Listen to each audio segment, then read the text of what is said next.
Science with the fire breath. Ye ni Ghana nkomo. Na mencha etiefo ni ahwepo na afi. Mencha mikrumfo. Na me ofane nere. Na amenye correction beyond say Otre Medino school dino Amstead. Me crab me no ha. Yeah. Abaya send dino. They call Usted. Okay. Doc yanka full name. Is it University of Skills Training and Entrepreneurial Development. Okay, Usted. Okay. For short, skills training. Usted. Oh, okay. Wow. Na my free say some names. I'm going to tell you. Sure. One was a fool and a fence a war no dear. Maybe in fees a natural order. American Iran war dear. It's almost at any for Makwa. If it you need what triggered this one because I'm saying nuclear weapon. There be a more issue and many them if he's empire. I say a boat as a country say. War no be chanting. Who's so the po yebinya by a chantema at least na yetimia boy honey yetimia ashe nema and chantema ebe hydrogen pa and I feel so my memory recruitment so because me interest power eduane no so my memory recruitment so recruitment one say natural order no in fact private sector cry so we funny peduma emremu no also be opportunity ma obia qualified to be enti dem say e ho de many adwene abaya adwene say o ma kwan say obia apply sure we say in fact there's you say a large chunk of people are there unemployed looking for job but I think say sikano so ebe a matter of concern na opoku ka asembia I would just want to put that thing on Jeff Fato Somami this was in 2021 abanya no also opoku more time and the ministry from the interior minister Ambrose Derry one more generated 35 million from 2021 and that screen is 2021 security service recruitment generates over 35 million Ghana cedis. Ambrose Derry minister and ono ekai what enemy times 2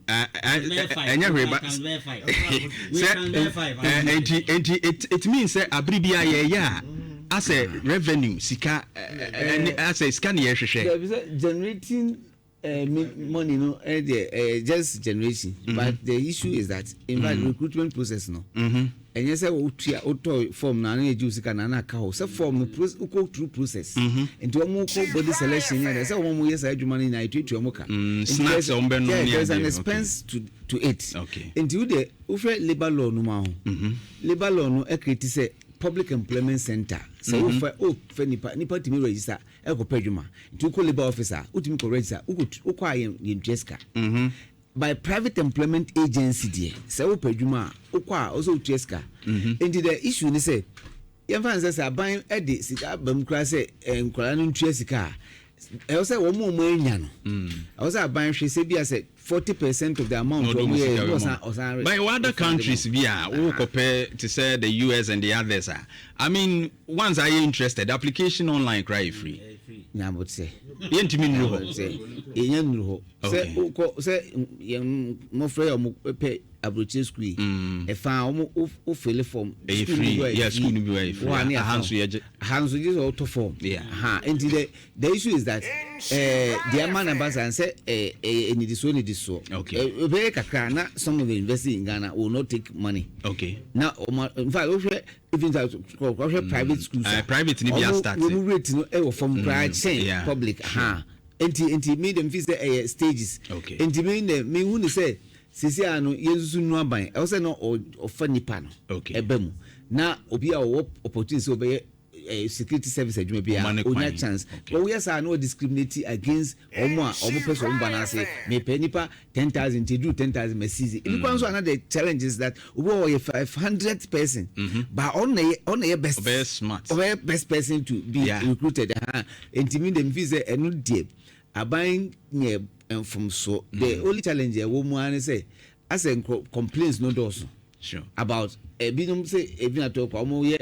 online application network near the NTV next time no aban make na say opportunity be a omo qualify no on refund some amount of money ema na omo kakra ha right na san kan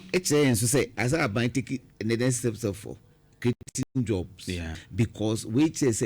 the large number of youth are unemployed more peduma and our parents and so financial team say Sajuna na ye team Ghana hana say ye de baku school also ko pay aban adwuma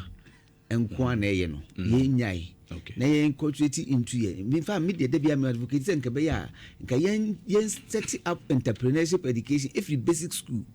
akwara no ti ase hu say they establish business me wie school ahimfa na mekwam establish how is register business say me ye adwuma kra say na me see me nkunta ne me ntotua at least onyini na abay part of it ye ko school no me kai say me ko school no nobody told me say uko wie school obit me bi adwuma me parents ne me busuan for me ko school nyare intention say e wo de uko school abay adwuma me school no adwuma de bi adwuma ma bitim da and never and it still exists and I think we should change our focus and yes the way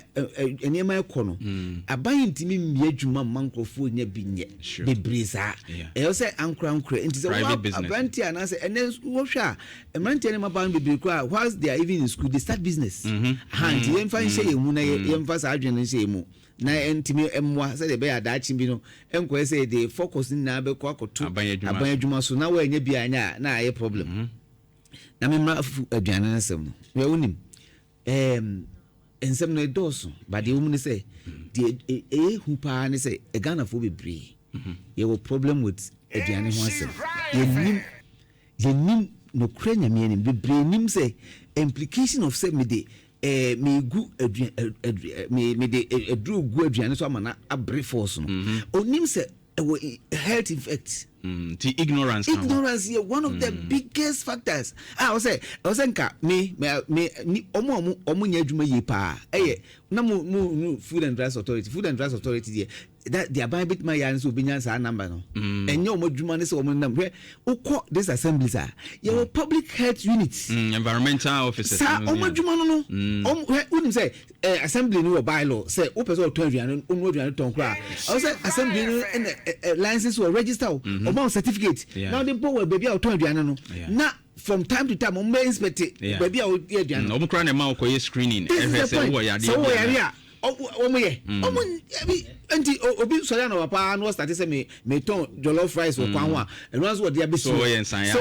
san ya de o de assembly ni nye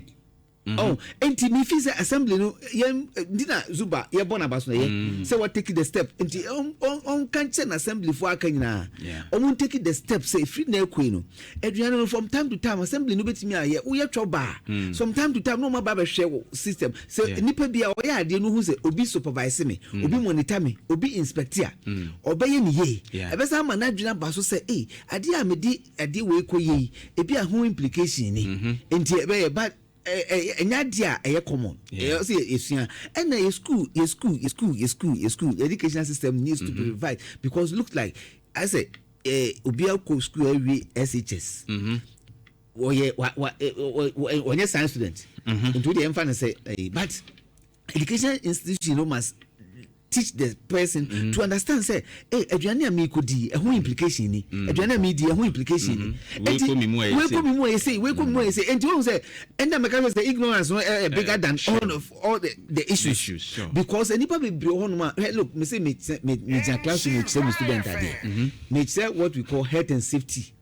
say we human resource manager also teach health and safety I say we are employees on babadwuma no you bet me almost one and I me say health and safety enye empo no enye say about o hwama obi ehwato no one paduan so we employee one so also usia health and safety for yourself so I was talking about say nipa I was sorry a utimi ejina duase etwe new oxygen if you dream no ne original e change there onoma bontin because no ne contaminated and there also do na sisi form na umuja etimi sane ye unima ko ebiti wa say ekura obewu so ignorance baby me fiba so we student na say so do enti obi say obi timi catch us say the other hygiene buy that is the point I say the fee cool enti on do say idea I say inculcate into ourselves as a country say what we are saying easy say wetimi anya yare ene ade enti nipa ne bebre enim enti medium fi say nkamo mo betimi aboaye media for na mo betimi aboaye ebi nkamo betimi ye part of mo series bi ebi anopa